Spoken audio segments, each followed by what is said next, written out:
Hey guys, I'm going to be doing a review on the Razer Naga gaming mouse shown here. It's a pretty unique mouse. It's got some things I have not seen on any other mouse before. 12 programmable keys on the side, as you can see. And it also has this little nub that sticks out right there. I guess that's for your right ring finger when it's resting on the mouse. Gives the mouse a very unique look, as you can see. Let me just rotate it around. I think it looks very nice. It's a very sleek look. Retails for 80, I think, is what's on the site. Some of the specs goes up to 5600 DPI, insanely high. It's actually too high in my opinion, but I guess maybe someone out there would use something like that.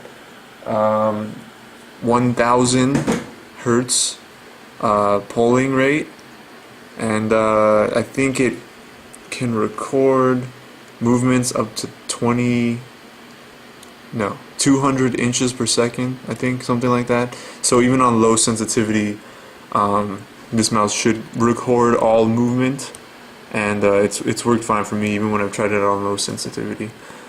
The Razer Naga weighs 3.8 ounces. It's exactly the same as the Logitech MX518. The G9X completely unloaded weighs about 3.8 ounces, and the Death Adder.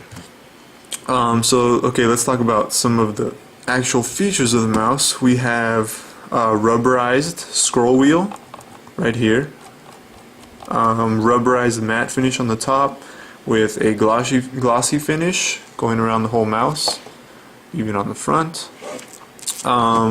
We have two buttons here. Those are programmable as well as these 12, and the mouse button is clickable. We also have these nice finger grooves that come down.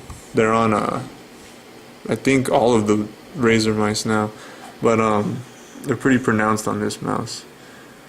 Similar to like the Death Adder has these. They feel really good. I really wish more companies would start using these little grooves on the mouse buttons. They cup your fingers. It just feels really good when you have your fingers resting on these. It feels like they're like it was meant to be. Like your fingers are meant to be on this mouse. I don't know. It's really comfortable. As far as the looks go on this mouse, one of the best looking mice I think I've ever seen.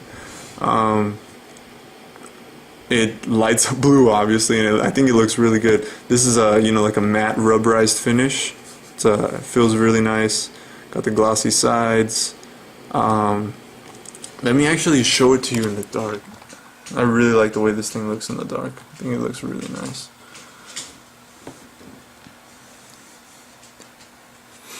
The Razer logo pulses. You cannot turn that on permanently or off. I mean, sorry, you can turn that off. But yeah, you can turn any of these lights off independently. The grip on the mouse is pretty comfortable. I think it's made more for palm grip style mouse users rather than claw grip or fingertip grip people. So I'd only recommend it for people who use the palm grip and who do not have large hands. The mouse is kind of small. It's small this way. It's a lot less long. It's a lot shorter than other mice. The height is still pretty much the same as most mice. But if you have large hands, I don't think this mouse will be very comfortable for you. Talking about the buttons on the mouse, as far as like the responsiveness and stuff, the 12 side keys, you're not gonna have any problems accidentally pressing any of them. They're actually very they're kind of hard to press, and it's not. It sounds bad, but it's actually not.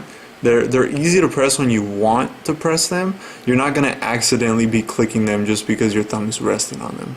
And I think that's actually kind of useful, because when you're actually holding the mouse naturally, your fingers are resting on the buttons, so you're ready to press them.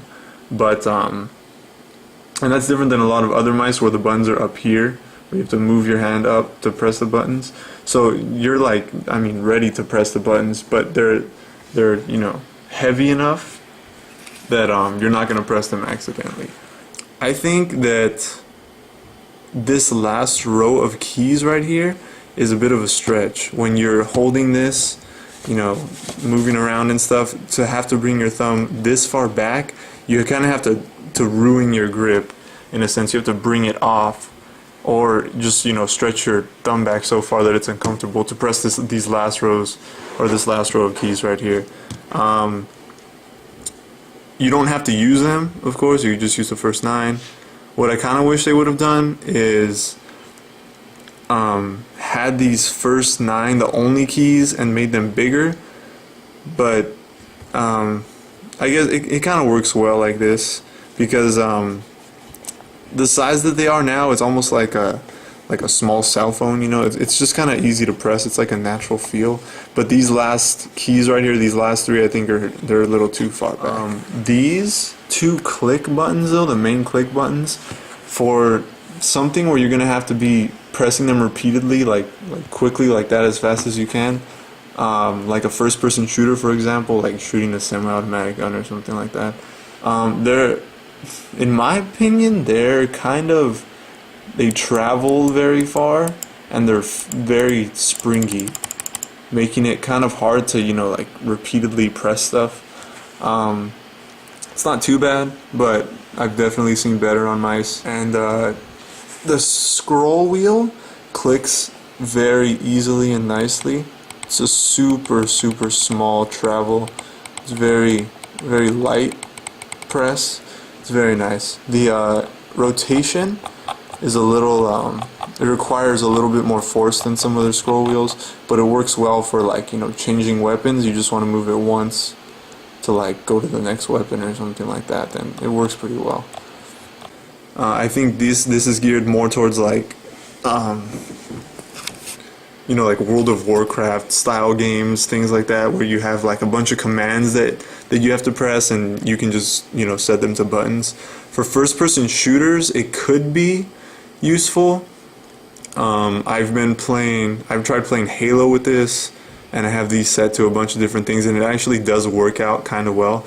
I only found things for like the first 6 buttons though. I don't really think I'd ever use 12 for a first-person shooter. But like, for example, you could set it to, like, if you're playing BioShock or something like that, like you have 8 different guns, instead of scrolling to find it, you can just set your weapons to each individual key or something like that. I don't know.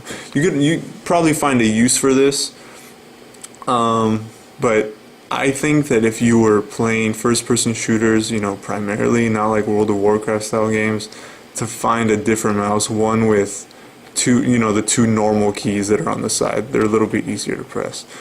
These keys are supposed to replace, I'm assuming that the 2 normal keys that go on the side, because factory settings, they come with this being forward and this being back.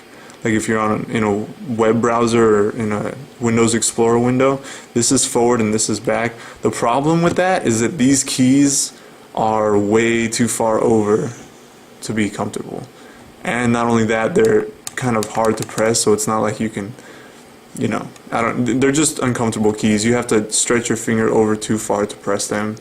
It's like, I can't do that. You basically have to move your grip over to press it and then move it back. So for anything other than, like, you know, DPI settings up and down, I wouldn't recommend using these buttons for anything like in-game, in a fast-paced game, like, you know, a first-person shooter or something like that. So for a first-person shooter, I don't think I'd recommend this mouse. For like this mouse was actually designed around like World of Warcraft style games, so if you're into those kind of games, then I could see how these buttons would be useful, and I would recommend something like this.